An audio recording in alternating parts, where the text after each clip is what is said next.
In today's interest rate markets, let's take a look at the 10-year note futures today as they're realizing further upside here. Now we're seeing them up now for a second day out of the last 3 trading sessions.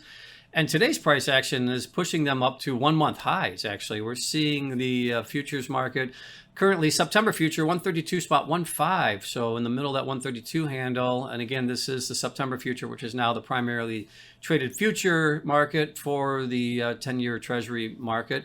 Also, going back to that number in May, I want to point out that that was a reaction to the jobs numbers that came out. So intraday, we did see the 10-year futures spike significantly higher, but then came off throughout the session. So with this price action, it feels like it's got a little bit more of a basis to it, or a foundation, as we're seeing them continuing to trend a little higher over the course of the last couple of weeks. And looking at some of the factors playing into why I think we're seeing renewed strength in the Treasury markets.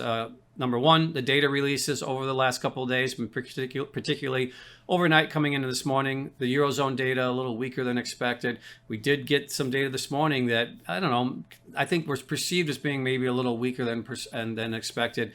The trade deficit came out, and the import data came in lower than expected. So therefore, the inference is that we're cooling off a little bit as far as importing of goods.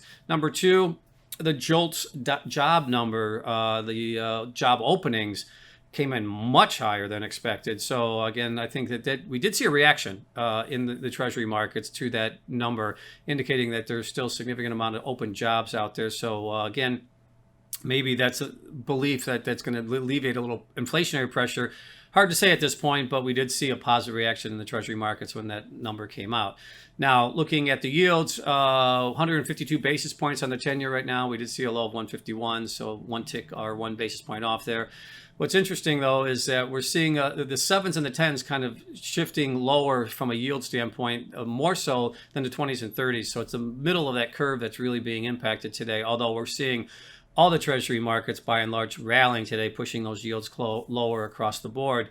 The other dynamic that's playing out today and through the rest of the week, the auctions. Now, 3-year auction today, $58 billion came off at 32.5 basis points, so a little bit lower than the previous auction.